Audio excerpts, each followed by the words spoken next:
Саламатсыздарбы? Бул «Эл эмне дейт?» Сиздер менен мен Альмир. Камак, сурак жана мыйзам долбоорлору. Кыргызстанда мыйзамсыз деген сөз коштолуп айтылган окуялар көп эле болот. Биз өлкөдө болгон окуяларды юрист Таттыбүбү Эргешбаева менен талдап көрдүк.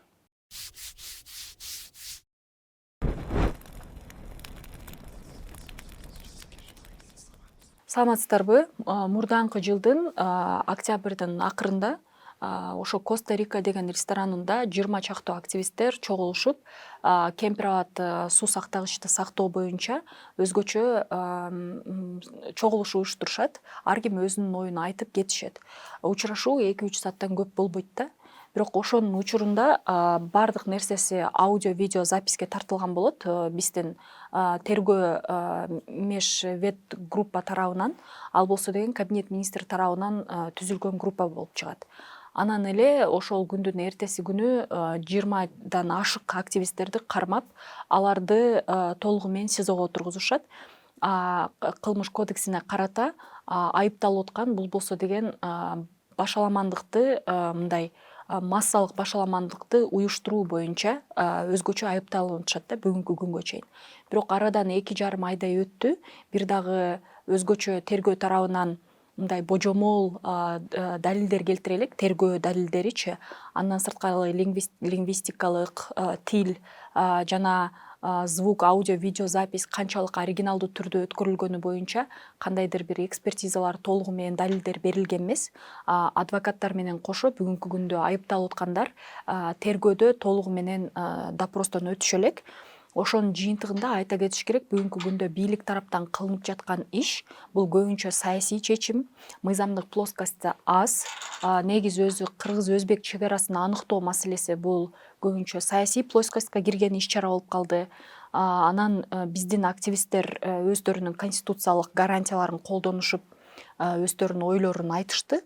Бирок ошонго карабастан саясий чечим кабыл алынды.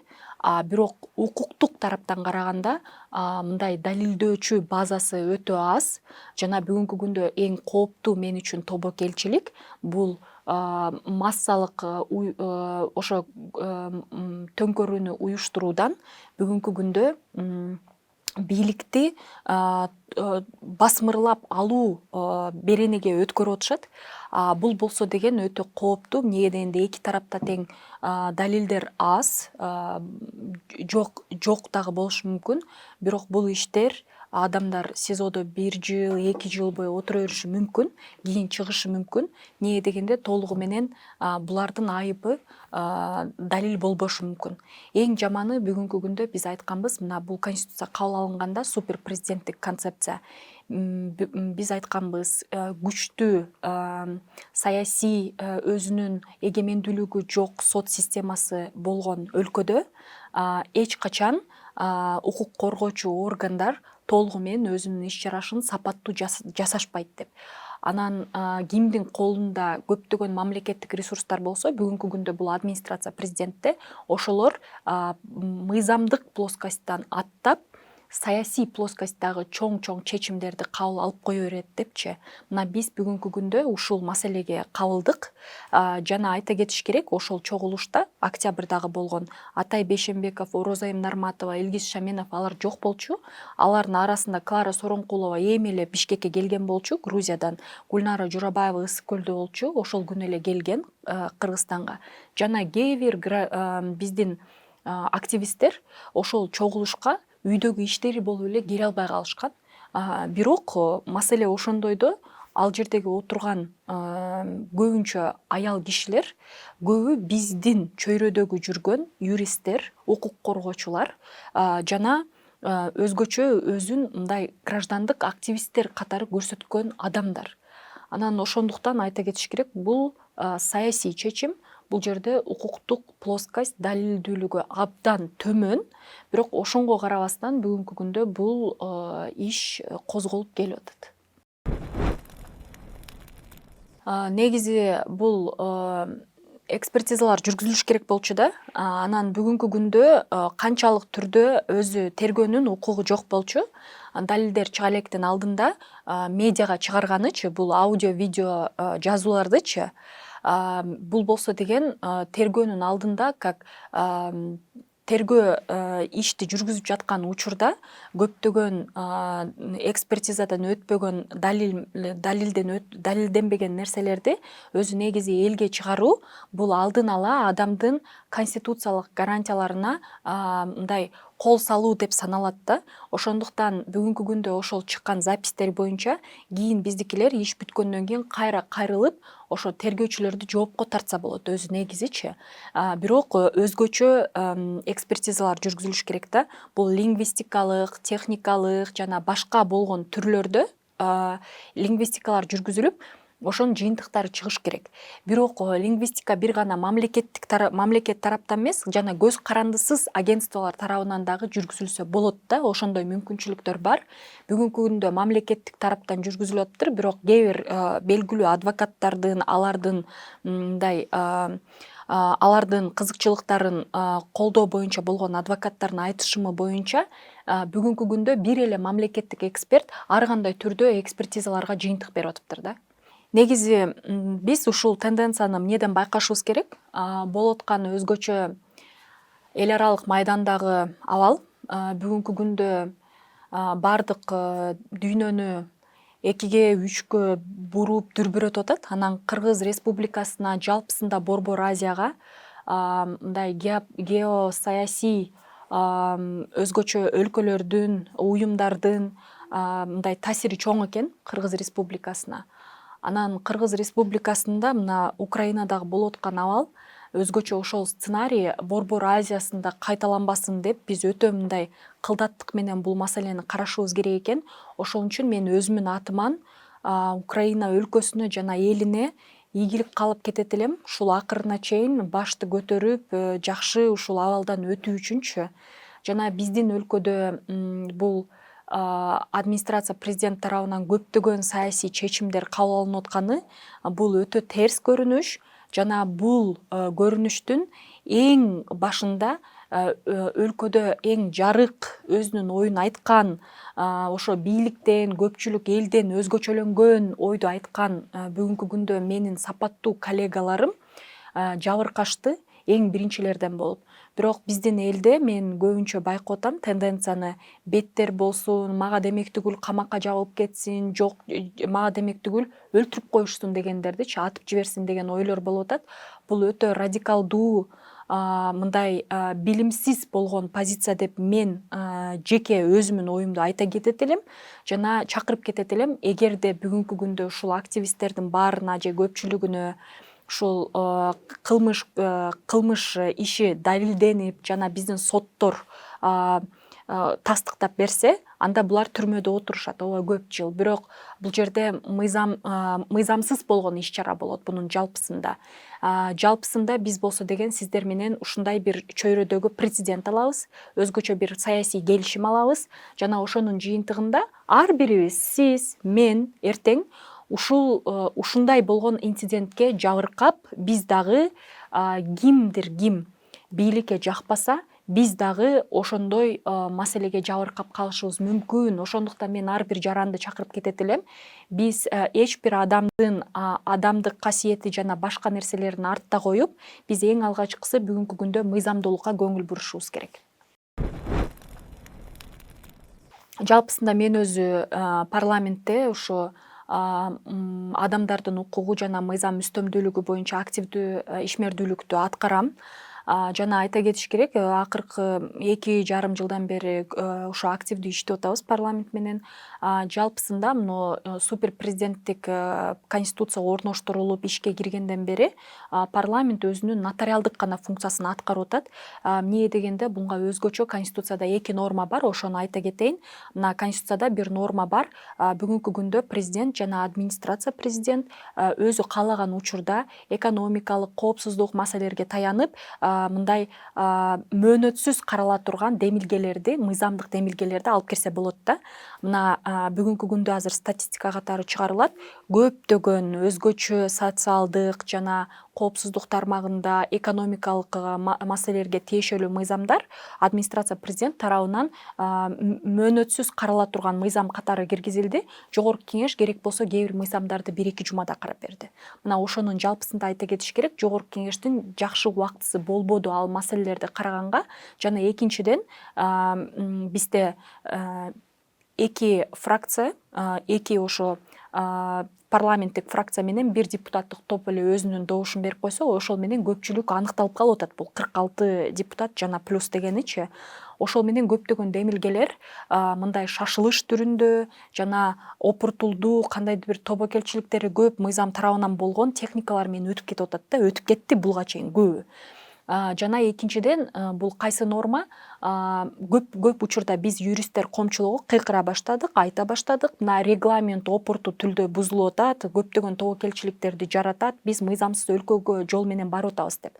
Бирок анга эмне үчүн Конституциялык сотко кайрылууга дагы мүмкүнчүлүктөрүбүз аз. Эмнеге дегенде Конституциянын 4-бөлүгү 4-пункту 86 беренесине таяна айтканыбызда ал жерде мынтип айтылып турат: жогорку кеңештин депутаттары көпчүлүгү менен мыйзамды кабыл алышат. Бул 46 депутат болуп саналат. Бүгүнкү күндө башка чектөө Конституцияда каралбаса деп. Бул пункт менен эмнени айта кетет элем? Ошо регламентке же башка мыйзамга таянуусу жок да, бир гана Конституция деп айтып атат. Ошондо регламент бул керектүү эмес эле документ болуп калып атат, эгерде мындай де юра тарабынан карап чыкканыбыздачы. Ошондуктан бүгүнкү күндө парламентке карата өзгөчө Конституцияда 2 механизм бар. Ошол механизмдер парламенттин көз карансыздыгына жана коопсуздугуна көптөгөн терс натыйжаларды көрсөтөт. Жана эң чоң концептуалдуу маселе бар. Бул бирок Кыргызстанда 30 жылдан ашык болуп келип аткан нерсе. Бизде көз карандысыз саясий эгемендүүлүгү бар сот системасы жок. Ошо сот системасы жоктун айынан эч бир депутаттын саясий иммунитети, депутаттык кол тийбестик маселеси толугу менен иштебей атат да. Эмне үчүн толугу менен иштей албайт? Эмне дегенде бизде бизде мамлекеттик структуралар, мисалы МВД, ГКМБ, Ген прокуратура, булар толугу менен мамлекеттеги болуп аткан мындай укук тармагында регулировка, контроль кылуу тармагында чоң таасири бар да. Сот системасынын анчалык таасири жок. Ошонун айынан эч бир депутаттын кол тийбестиги толугу менен аткарылбай атат. Өзгөчө айта кетиш керек, мына экс-төрага Талант Мамытов, Өмүрбек Бакиров, Чыңгыз Айдарбеков, Эмиль Жамгырчиев, Жеңиш Токторбаев, Шайлообек Атазов, андан сырткары Тазабек Икрамов жана көптөгөн депутаттарга карата мамлекеттик машинанын өзгөчө көз карашы болду. Жана булар бардыгы басмырлык кандайдыр бир өзгөчө тобокел маселелерге кабыл алынышып, басым болду буларга карата. Жана өзгөчө Жеңиш Токторбаев менен Шайлообек Атазов прокуратурага чакырылды. Ооба, алар чакырылышы мүмкүн свидетель катарычы. Бирок өтө мындай ылдаттык менен чакырылыш керек болчу мыйзам эрежесинде. Бирок Генеральный прокуратура тарабынан депутаттарга карата давление болуп калды, басым болуп калды. Аны дагы аныктап кетиш керек. Эмиль Жамгырчиевди болсо деген берки границадан токтотуп калышты. Жана бүгүнкү күнгө чейин анга канчалык түрдө флажок коюлду, коюлбадыбы аныксыз. Ошо менен жалпысында эмнени айтып кетейин? Биз бүгүнкү күндө жарандар мындайда эч бир бийликтеги отурган атка минердин басмырланып атканына сүйүнбөшүбүз керек. Эмне дегенде бүгүн булар басмырланып атса, эртең жөнөкөй карапайым элдин өкүлү басылып калат. Мына ошонго көңүл буруп коюш керек. Мыйзамдуулук бул эң алгачкысы. Бүгүнкү күндө журналисттерге, медиа активисттерге, блогерлерге карата көптөгөн басым жүргүзүлүп атат. Ошонун эң эмесин айта кетиш керек. Бул журналист Санрабияга карата болду. Санрабия айымга. Байкасаңыздар, кечки саат 12ден кийин конвой келип, тергөөнүн адистери алып кетишти Санрабияны. Бирок ал кыз деген дагы боюнда бар экен. жана анын өтө ден соолугу жаман болуп 24 сааттын ичинде мера пресечения үй камагына аныктап беришти да. Эми ушуну эмнени айтарым, бул жерде мыйзамдык далилдөө, мыйзамдык актуалдуулугу азыраак, тергөө тарабынан толугу менен бүгүнкү күнгө чейин иш-чаралар жүрүп жатат, бирок толугу менен далилдөө, тастыктоосу аз экен. Бирок ошонго карабастан бүгүнкү күндө мындай саясий маселеси көбүрөөк да. Ошо менен бул Санрабия айым бир гана маселелердин бири. Андан сырткары бизде мына 19 жаштагы балабыздын аты Ырыс Жекшенов ошол, жана көптөгөн мисалы канча деген мына Азаттыктын булга чейин 24 KG сайттардын, порталдарын жаап коюшту, анан көптөгөн басмырлоо кысымдар болуп атат.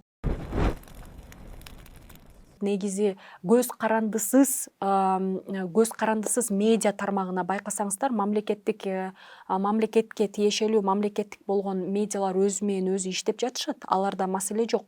Ошону менен жалпысында эмне айтып кетиш керек, бул бүгүнкү күндө мыйзамдык актуалдук тараптан эмес, бул болсо деген өзгөчө бир саясий повестка деп аныктасак болот да. Президент жана президенттин жакын чөйрөсүндөгү болуп жаткан саясий повестка, жана ошол бүгүнкү күндө негизи конституцияга дал келбеген, жана көптөгөн мыйзамдык принциптерге дал келбеген, мыйзам үстүмдүүлүгүн принципин таянбаган, кармабаган өтө бир опурталдуу маселе болуп атат. Акыркы администрация президент тарабынан сунушталган мыйзамдык демилге бул эми мына менин алдымда 5000ден көбүрөөк мага жазылуучулар болсо, мен сизге окшоп эле журналист катары бирдей рангда болуп калат экем. Эртең бирдей мага карата административдик же болбосо кылмыш кодекси тарабынан түрүндө жоопкерчилик аныкталышы мүмкүн экен. Бул өтө опурталдуу, өтө бир коркунучтуу демилге. Мына ушунга окшогон демилгелер ар бир ай сайын, 2 ай сайын чыгып турат да. Ошону менен айта кетиш керек, жалпысында бул бүгүнкү күндө президент тарабынан жүргүзүлүп жаткан саясат канчалык түрдө мыйзамдык актуалдуулугу бар, өтө төмөн актуалдуулугу бар.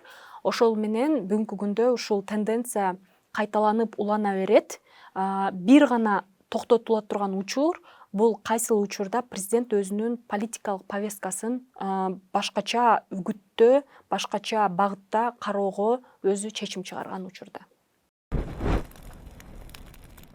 Менин байкашым боюнча Болот Темиров жана анын командасы көптөгөн бүгүнкү күндө бийликтеги отурган өкүлдөргө карата өзгөчө иш-чараларды жүргүздү, жана ошол бийликтеги отурган адамдар тарабынан буга саясий кысым болду, жана мындай биздин кылмыш кодексине карата иш ачылды. Бирок мен үчүн эң таң калганы бул Болот Темировду деген сен Россиянын жаранысың деп туруп, Россияга чыгартырып жиберишти да. Болгондо дагы соттун чечими менен чыгарып жиберишти, депортация кылып жиберишти. Бирок Кыргыз Республикасынын бүгүнкү күндө жарандыгынан айрыла элек да Болот Темировчу. Жана анын жарандыгын алганына мыйзамсыз деген дагы далил тергөө тарабынан дагы жана сот тарабынан дагы тастыкталган эмес. Тергөөдөн сунушталышы мүмкүн, бирок сот далилдеген эмес. Ошондуктан бүгүнкү күндө Болот Темиров Кыргыз Республикасынын жараны деп эле кабыл алынып атат. Бирок калганы кандай болот? Эми бул ушундай, бул өзгөчө бир өтө жаман, терс прецедент Кыргыз Республикасында. Эмне дегенде бизде миллиондон ашык кыргыздын жарандары Россияда. Ошол Россия менен мына официалдуу жана официалдуу эмес берүүлөр боюнча 500 миңге жакын бизде эл бар. Мына ошол эл бизде деген эки тараптуу жарандыгы бар, кош жарандыгы бар. Эми ошонго карата айта кетсек, Россия менен Кыргызстандын ортосунда ушундай мамилелер болушу мүмкүн экен. Бул өтө терс көрүнүш. Жана Болот Темировго болгон бул көбүнчө саясий болгон буйрук бар. Мыйзамдык плоскости өтө төмөн да. Мына ошону айта кетиш керек. Акын Болот Назаров жана Адилет Балтабаевга карата айтылганда, буларда канчалык түрдө тергөө сапаттуу жүргүзүлдү, бул чоң суроо. Бирок мен жалпысында айта кетейин, мына журналисттерге, медиа блогерлерге, андан сырткары юристтерге, укук коргоочуларга жана көптөгөн жарандык активисттерге карата бүгүнкү күндө мына иштеп жаткан кылмыш кодекси өтө примитивдүү иштеп атат да.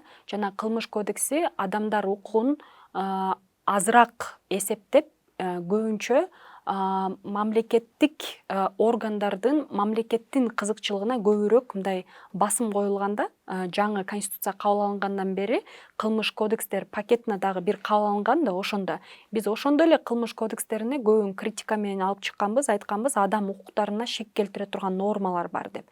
Бүгүнкү күндө мына арадан 2,5 жыл өтүп атат, кабыл алынгандан бери 2 жыл өттү. Мына ошолордун көптөгөн нормалары эми иштеп баштады.